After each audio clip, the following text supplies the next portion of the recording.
everybody, it's Chef Rob. Today we're going to make harvest apple brownies. No chocolate, but you won't miss the chocolate because I have cinnamon and apples in there, but it has a brownie texture. That's where we come up with the name Brownies in this. Okay, so watch this recipe. Please don't change anything in it because you'll really like it. We're going to start by using the dry ingredients first. I'm going to take 1 cup of the all-purpose flour. Make sure that it's nice and full, and then just level it off. Just a little bit more. Okay, perfect. 1 teaspoon of the baking powder. Make sure you keep this in a cool place, cool dark place. It will last longer for you.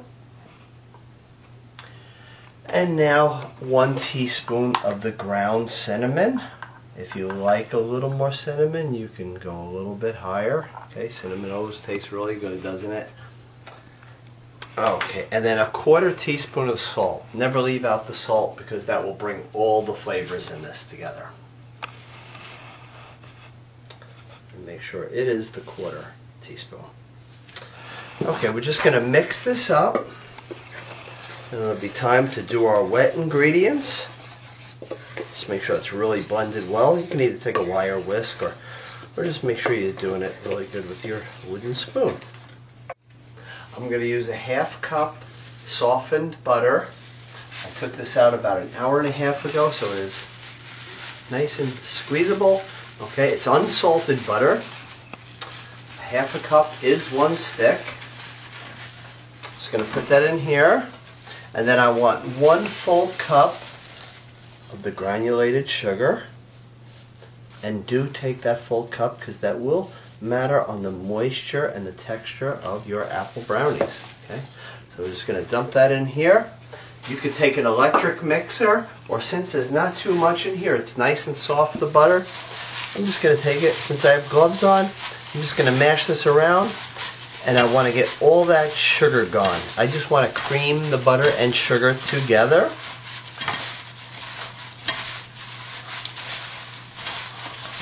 And it's so little that you might as well not have anything to clean later. Okay? But make sure you get all that sugar at the bottom here.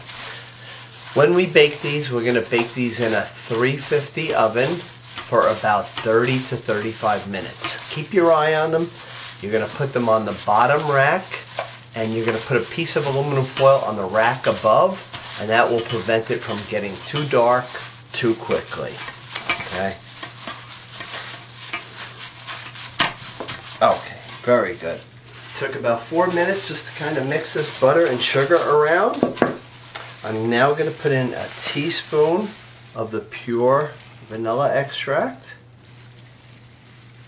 And then 1 egg, 1 large egg. Make sure you bring it to room temperature, that way it incorporates a lot easier. I'm just going to take this, beat the egg around. I'm going to mix this up a little bit. And now I'm going to take some half and half. I'm using 1/4 cup of half and half. Make sure you do use the half and half, because heavy cream, the batter won't come out really good, and neither will milk. So half and half really matters. Not the fat-free stuff.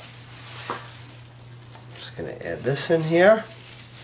You could take a whisk, or you could just kind of paddle this round until it kind of all comes together, which takes about a minute. And then we're going to add the dry ingredients into the wet. And then we're going to cut up our apples. Okay, that is good. And now let's take our mixed dry ingredients. Slowly put them in there. But you do want to make sure that you go up against the wall of the bowl and make sure it's all incorporated. Never mix the batter too much. It can really change the consistency of the baked good that you are doing. So very important. If you see there's just a little powder, I want to get that, and then I am going to stop. Okay, that is some nice batter right there. Time to peel some apple, chop it up, add it into the brownie. You can add 1 to 2 apples. I think that is more than enough, depending on the size of the apple. I am using the Granny Smith apples.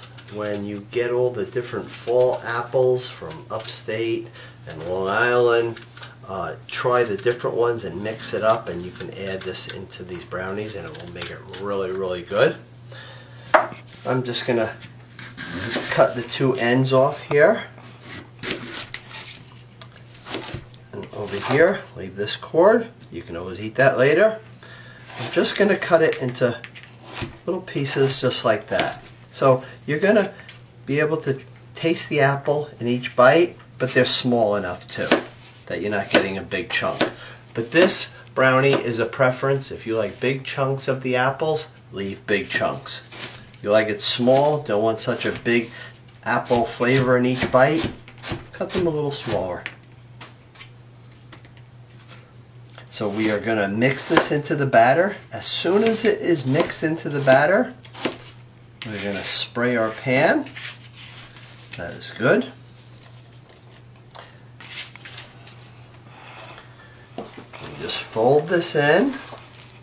As soon as the apple is in, we're ready to put it in the pan and then right into the oven. Just want the apple nice and coated with the batter. Perfect. So when you are spraying the pan, do it from a distance.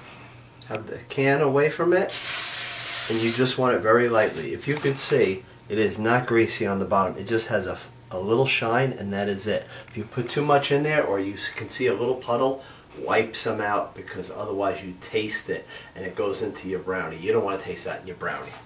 Okay, so we're going to take this batter right here. You could put this into a 9x7 or even a 9x9 pan. And this one, as you see, I am using a round pan. If you want it to look like the traditional brownies, of course, a square pan would do.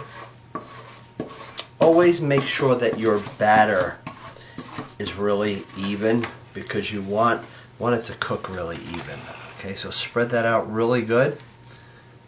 Try not to open the oven, as it's very important that the temperature doesn't keep dropping and going up and dropping and going up. So try just at the very end to look at it, and that would be it. These are going to be so good. These are really good with some ice cream warmed up on the side. Make sure you get that batter on the side and just kind of drop it in there. A few ways that you could change this. You could put dried cranberries in here. You could put raisins in. Chopped up nuts. Walnuts would be perfect in a batter like this. And again, you're going to bake this 350 oven for about 30 to 35 minutes. If it is a 9x9, chances are in about the 30 minutes it will be done. Okay, a toothpick will tell you if it's done or not. One of the things with butter, sometimes we don't use all the butter and you don't want it to go bad on you. It will turn bad, but it will freeze really good up to a year. So if you have extra butter, you're not going to use it soon, put it in the freezer.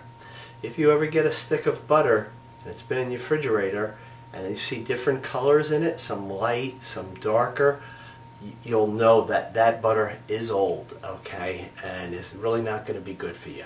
Okay, so this is going to go in the oven and you'll see what it looks like in a minute.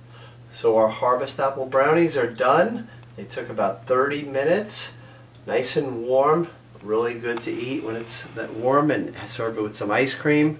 Perfect for Thanksgiving all through the fall. I hope you enjoyed this recipe, and I hope you make it with your family. Bye-bye.